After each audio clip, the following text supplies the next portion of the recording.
श्री दुर्गा देव्यै नमो नमः। श्री जगदम्बिकाय नमः।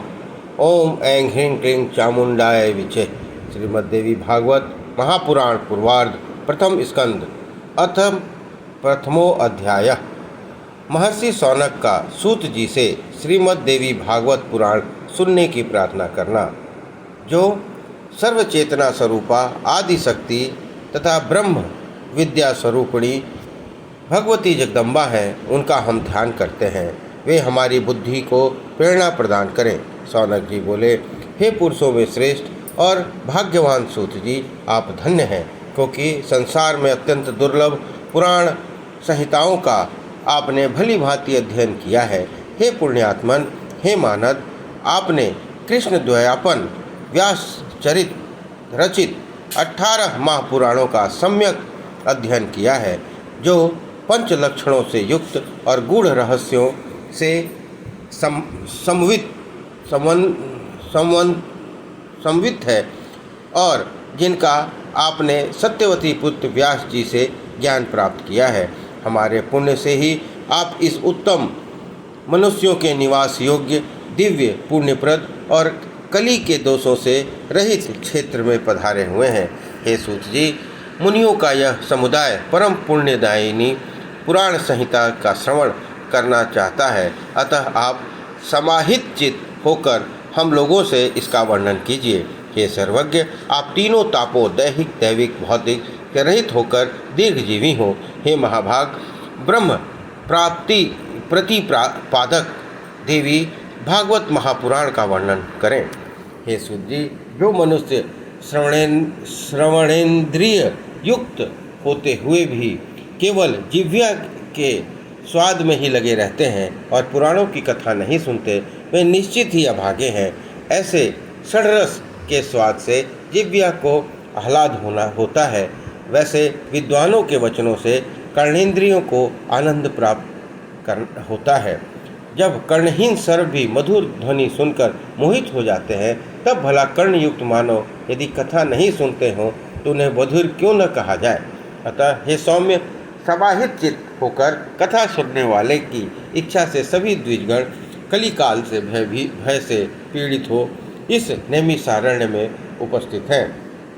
जिस किसी प्रकार से समय को बीतता ही रहता है, किंतु मूर्खों का समय व्यर्थ दुर्व्यसनों में बीतता है और विद्वानों का समय शास्त्र चिंतन में आता है। शास्त्र भी विचित्र प्रकार के तर्क वितर्क से युक्त हैं।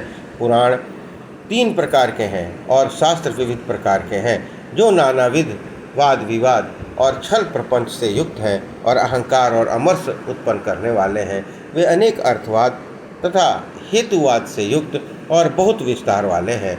उन शास्त्रों में वेदांत शास्त्र सात्विक, मीमांसा राजस, न्याय शास्त्र तामस कहा गया है, क्योंकि वह हेतुवाद से परिपूर्ण है। इस प्रकार हे सौम्य, आपके द्वारा कहे गए पुराण कथा भेद से 3 गुणों वाले और 5 लक्षणों से समन्वित है।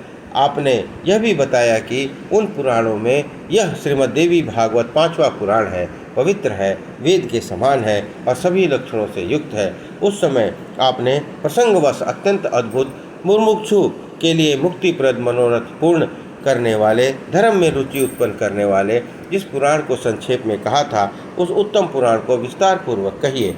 उस दिव्य तथा कल्याणमय श्रीमद्देवी भागवत पुराण को हम सभी द्विजगण आदरपूर्वक सुनने की इच्छा रखते हैं। हे धर्मज्ञ, गुरु भक्त एवं सत्वगुण के संपन्न होने के कारण आप कृष्ण द्वयापन के द्वारा कही गई इस प्राचीन संहिता का ज्ञान प्राप्त कर चुके हैं। जिस प्रकार देवता लोग अमृत पान करते हुए तृप्त नहीं होते, उसी प्रकार हम लोग ने भी यहाँ आपके मुखारबिंद से निकली अनन्य कथाएं सुनी हैं, किंतु अभी भी हम तृप्त नहीं हुए हैं।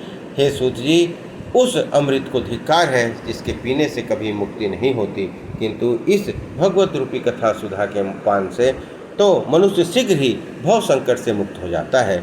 हे सूत जी, अमृत पान के लिए जो हजारों प्रकार के यज्ञ किए गए हैं, उनसे भी सर्वदा के लिए हमें शांति नहीं मिली। यज्ञों का फल तो केवल स्वर्ग है। पुण्य क्षीण होने पर पुनः स्वर्ग से मृत्यु लोक से लौटना ही पड़ता है। इस प्रकार निरंतर आवागमन के चक्र में आना जाना लगा रहता है। हे सर्वज्ञ, त्रिगुणात्मक कला चक्र में भ्रमण करते हुए मनुष्यों को ज्ञान के बिना मुक्ति कदापि संभव नहीं है। इसलिए सब प्रकार के रसों से परिपूर्ण और पुण्यप्रद श्रीमद्देवी भागवत पुराण कहिए, जो पवित्र, मुक्तिदायक, गोपनीय, मुमुक्षुओं को सदा प्रिय है। इस प्रकार श्रीमद्देवी भागवत महापुराण प्रथम स्कंध प्रथम अध्याय संपन्न हुआ। बोलिए दुर्गा माता की जय।